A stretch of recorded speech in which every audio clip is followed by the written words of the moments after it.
ముస్తాబా Khamenei Iran కొత్త supreme leader. ఈ వ్యక్తిని పట్టిస్తే ట్రంప్ $10 మిలియన్ ఇస్తానట్టు కూడా ప్రకటించాడు. అంటే సుమారుగా 90 నుంచి 100 కోట్ల వరకు. అయితే ఇరాన్కి సంబంధించిన ఒక మహిళ ముస్తాబా ఖమేనీ అలాగే మిగతా 10 మంది సీనియర్ లీడర్స్ ఎక్కడున్నారో ఆ బంక్ రహస్యాల్ని చెప్పేసినట్టు కూడా రీసెంట్గా ఒక వార్త వెలుగులోకి రావడం జరిగింది. ఆమె ఎవరు? ఆ మహిళ ఎవరు? ఆ మహిళ 100 కోట్లు కొట్టేసిందా? అమెరికా 100 కోట్లు ఆ మహిళకి ఇచ్చేస్తున్నారా? అమెరికా సైనికులు ఆమెను సురక్షితంగా తీసుకెళ్లే ప్రయత్నాలు జరుగుతున్నాయా? దాని గురించి క్లియర్గా చెప్పే ప్రయత్నం చేస్తా.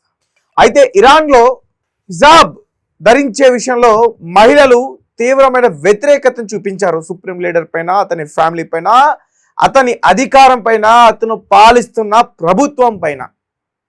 చాలామంది మహిళలు రోడ్లపైకి ఎక్కి ఉద్యమాలు చేపట్టే పరిస్థితి కొన్నేళ్ల నుంచి ఇరాన్లో జరుగుతుంది. చాలామంది మహిళలు చనిపోయారు కూడా. ఉద్యమాలు చేస్తూ ప్రాణాలు విడిచిన మహిళలు చాలామంది ఉన్నారు. మనం కరెక్ట్గా గమనిస్తే Ayatollah Ali Khamenei supreme leader చనిపోయిన తర్వాత చాలామంది మహిళలు రోడ్లపైకి వచ్చి సంబరాలు చేసుకున్న దృశ్యాలు కూడా ఆ రోజు మనం చూసాం. అయితే ఇప్పుడు ముస్తాబా ఖమేనీ అతను బ్రతికున్నాడు, ఒక బంకర్లో దాక్కునున్నాడు. కొంతమంది సిబ్బంది అతనికి సేవ చేస్తూ ఉన్నారు. ఇరాన్కి సంబంధించిన ప్రైమ్ మినిస్టర్ కూడా అతని ఆరోగ్య పరిస్థితిపై విషయాలు తెలుసుకుంటున్నాడనే క్లియర్ ఇన్ఫర్మేషన్తో ఒక మహిళ అమెరికా సంబంధించిన సైనికులకి పూర్తి విషయాల్ని చేసేసింది. ఆ మహిళ ఎవరు? ఆ మహిళ పేరు మసీహ్ ఎలెన్ జాద్. ఈ మహిళ ఈ హైజాబ్ ధరించే విషయంలో వ్యతిరేకత చూపించింది. అక్కడ ఉద్యమాలు చేసింది. మై స్టెల్తీ ఫ్రీడమ్ అనే ఉద్యమాన్ని చేసింది. దాన్ని తెలుగులో చెప్పాలంటే నా రహస్య స్వేచ్ఛ. ఈ మహిళ ముస్తాబా ఖమేనీ ఎక్కడ ఉన్నాడు అనే విషయాన్ని అమెరికాకి చెప్పేసిందంట. ప్రస్తుతం ఆమె న్యూయార్క్లో ఉంటుంది. న్యూయార్క్లో కూడా ఆమె పైన హత్యా ప్రయత్నాలు జరుగుతూ ఉన్నాయి. స్లీపర్ సెల్స్ ఆమెను అటాక్ చేయడానికి ప్రయత్నిస్తున్నారు. అమెరికా సైనికులు ఆమెను సురక్షితమైన ప్రాంతానికి తీసుకెళ్లారంటూ కూడా చెప్తా ఉన్నారు. ఎప్పటి నుంచి ఆమె ఫైట్ చేస్తుంది? ఆమె గురించి చాలా విషయాలు మాట్లాడాలి. నిజం చెప్పాలంటే ఇరాన్ని విడిచి ఆమె పారిపోయి అమెరికా వెళ్ళిపోయింది.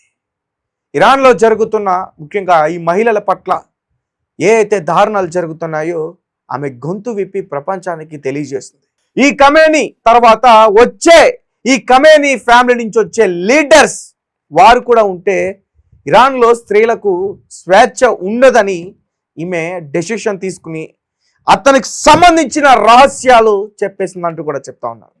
ముస్తాబా ఖమేనీ ఒక చెయ్యి, ఒక కాలు తెగిపడి హాస్పిటల్లో ట్రీట్మెంట్ తీసుకుంటున్నాడు. కోమాలో ఉన్నాడు. కాలేయానికి తీవ్రమైన గాయం అయ్యింది ఆయనకి. ఇలాంటి విషయాలన్నీ కూడా చాలా వెలుగులోకి రావడమే జరిగింది. ఒక పక్క ఆయన బ్రతుకున్నాడో బ్రతికిలేడనే విషయం తెలియదు. ఇంకో పక్క మేము చంపేశామంటూ వాళ్ళు ప్రకటించారు. మళ్ళీ అతన్ని పట్టిస్తే 100 కోట్ల రూపాయలు ఇస్తామంటూ కూడా మళ్ళీ వాళ్ళే ప్రకటించారు. స్వయంగా ట్రంపే ప్రకటించారు. అతనితో పాటు సీనియర్ లీడర్స్ని కూడా పట్టిస్తే కోట్లు డబ్బులు ఇస్తామని వాళ్ళే ప్రకటించారు. ఇంకో పక్క ఆ వ్యక్తి చనిపోయాడంటూ కూడా చెప్తున్నారు. ఆ వ్యక్తి ముస్తాబా ఖమేనీ ఎప్పుడైతే ఫిబ్రవరి 28వ తారీఖు ఇరాన్ పైన టెహరాన్ అనే ప్రాంతంలో సుప్రీం లీడర్ ఎక్కడైతే నివాసిస్తున్నాడో బంకర్లో అక్కడ అటాక్ చేస్తారు. ఆ రోజు ముస్తాబా ఖమేనీ కూడా ఉన్నాడు. ఖమేనీ అయతుల్లా అలీ ఖమేనీ, అతని భార్య, అతని కోడలు, అతని మనవడు, అతని మనవరాలు, ముస్తాబా ఖమేనీ కొడుకు, మనవరాలు వీళ్ళందరూ కూడా ఆ దాడిలో చనిపోయారు. అయితే ఆ దాడిలో ఇతను కూడా ఉన్నాడు. ఇతను కూడా చనిపోయాడనే వార్తలు బయటకు వచ్చాయి. కానీ ఇరాన్లో మాత్రం ఇతన్ని 4వ సుప్రీం లీడర్గా ఎన్నుకున్నారు. అసెంబ్లీ ఆఫ్ ఎక్స్పర్ట్స్ 88 సభ్యులతో ఇతను ఎన్నుకోవడం అయితే జరిగింది. ఐఆర్జేసీ మద్దతు కూడా తెలియపరిచింది. కానీ ఇతనేమో ఆరోగ్య పరిస్థితి బాగాలేదు, ఇతను చనిపోయాడు అంటూ కూడా చెప్తున్నారు. ఒక పక్క ఇతనికి సంబంధించిన వాయిస్ రికార్డ్స్ వస్తూ ఉన్నాయి. ఇతని అఫీషియల్ ఎక్స్ అకౌంట్లో పోస్టులు వస్తూ ఉన్నాయి. ఏది నమ్మాలి, ఏది నమ్మకూడదు? తాజాగా చూస్తే ఎక్కడైతే ఇరాన్ ఒక రహస్య బంకర్లో దాక్కున్నాడో అతని గురించి పూర్తి వివరాలన్నీ కూడా చెప్పేసి ఈ మహిళ 100 కోట్లు కొట్టేసిందంటూ కూడా తాజాగా వచ్చిన ఈ న్యూస్ ఎంతవరకు నిజం అనేది కూడా అర్థం కావట్లేదు.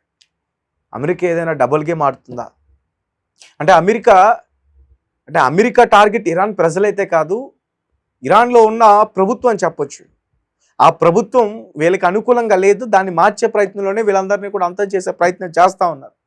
మరి అమెరికా డబల్ గేమ్ ఆడుతుందా? ఒకసారి చంపేసాం, ఒకసారి చచ్చిపోయాడని చెప్తుంది, ఇంకోసారి ఏమో అతను పట్టిస్తే మళ్ళీ డబ్బులు ఇస్తామంటూ కూడా చెప్తుంది.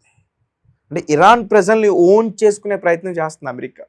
అంటే ఇరాన్ ప్రజలు ఏమనుకుంటారంటే, అవును ఇదంతా గోల వీడి వల్లే కదా, వీడిని పట్టిస్తే మనకు డబ్బులు వస్తాయి, మనం హ్యాపీగా ఉండొచ్చు కదా, మనకి కొత్త ప్రభుత్వం వస్తుంది కదా అని చెప్పేసి అనుకుంటున్నాను. నో, ఇరాన్ ప్రజలు ఒప్పుకునే ప్రయత్నం చేయరు. ఎందుకంటే వారు ఎంతో ప్రేమించే ముస్లిం నాయకుడు ఐతుల్లా అలీ ఖమీని చంపేశారు, 165 మంది పిల్లల్ని చంపేశారు. ఇవన్నీ వారు మర్చిపోరు. వాళ్ళు యుద్ధం ప్రకటించారు, యుద్ధం ఒక పక్క ఆగాలని చూస్తున్నా మళ్ళీ యుద్ధం చేస్తున్నారు. గల్ఫ్ కంట్రీస్లో మ్యాక్సిమం అమెరికాకు సంబంధించిన సైనిక స్థావరాలన్నీ కూడా పూర్తిగా ధ్వంసం చేశారు. థాడ్ అనే ఒక పెద్ద రాడర్ వ్యవస్థని పూర్తిగా ధ్వంసం చేశారు. 10,000 కోట్ల రూపాయలతో కట్టిన ఆ థాడ్ రాడర్ వ్యవస్థని కూల్చేశారు. సో ఈ మహిళ ఎవరు?